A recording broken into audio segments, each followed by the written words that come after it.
Hello hello hello hello নমস্কার, আমি Priyanka. Welcome to প্রিয়াঙ্কার লাইফস্টাইল। আজ হলো আমাদের এখানে জগদ্ধাত্রী পুজোর রূপসজ্জার অনুষ্ঠান, তাই আজ আমি চলে এসেছি আমার এক দিদির মেয়েকে কালী ঠাকুর সাজাতে। তো ওকে আমরা ভালোবেসে সবাই পুপু বলে ডাকি। আর পুপু কতটা ফর্সা দেখতে পাচ্ছ, ওকে পুরো কালো কাজল দিয়ে আমি কালী ঠাকুরটা বানিয়েছি। অনেকটা শর্ট টাইম ছিল, তাই তোমাদেরকে টিউটোরিয়ালটা দেখাতে পারিনি, মানে কিভাবে কেমন কি সাজিয়েছি না সাজিয়েছি সেটা দেখাতে পারিনি। অনেকটা শর্ট টাইমের মধ্যে আমি সাজিয়েছি, শুধু আমি নয়, ওর মাও আমাকে হেল্প করেছে। আর ও অনেক কিছু করে নিয়েছে, নিজে নিজে হাতের কাজল টাজলগুলো নিজে নিজে মেখে নিয়েছে। তো এই যে আমাদের কালী ঠাকুর এখন বাইকে চড়ে যাচ্ছে রূপসজ্জার মাঠে।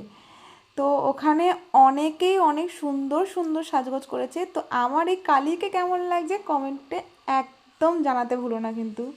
মাঠে এসে দেখি প্রায় 80 জনের উপরে প্রতিযোগী। তো এখানে আমি পুপুকে দেখিয়ে দিচ্ছিলাম ও কেমন কি আর্ট নিয়ে দাঁড়াবে, হাতটা কেমন রাখবে, খাড়াটা কেমন করে ধরবে, কেমন কি রাখবে, সেভাবে দেখিয়ে দিচ্ছিলাম। আর তারপর ঘুরে ঘুরে দেখছিলাম কতজন এখানে সেজেছে, কি সুন্দর সুন্দর সেজেছে। মানে এখানে মানে বাচ্চারা সত্যি এগুলো করতে খুব ইন্টারেস্ট পায়। আর সামান্য গিফটটা বড় কথা না, এই যে ওরা সাজে আনন্দ করে, এটাই সব থেকে বড় কথা। আমার তো খুব ভালো লাগছে, এক একজন এক এক রকম সাজগোজ করেছে, আর এটা দেখতে আমার ভীষণ ভীষণ মজা লাগে। তোমরা কে কে এরকমই গোয়াজু লাইকের অনুষ্ঠানে গিয়েছো আর এরকমই সুন্দর সুন্দর গোয়াজু লাইকের প্রোগ্রাম দেখেছো, আমাকে কমেন্ট করো। কিন্তু তোমাদের কমেন্ট দেখতে আমার ভীষণ ভালো লাগে, প্লিজ কমেন্ট করো। এখানে সবার সাজগুলো এক একজনের এক এক রকম ইউনিক লাগছিল। এক একজন অবিকল মূর্তি মানে ধারণ করে নিয়েছে, মানে দেখতে পুরো অবিকল একই রকম লাগছে।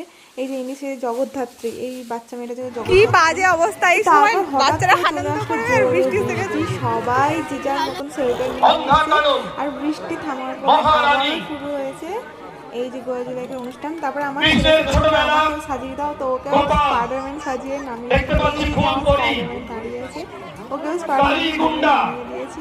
তো আজকে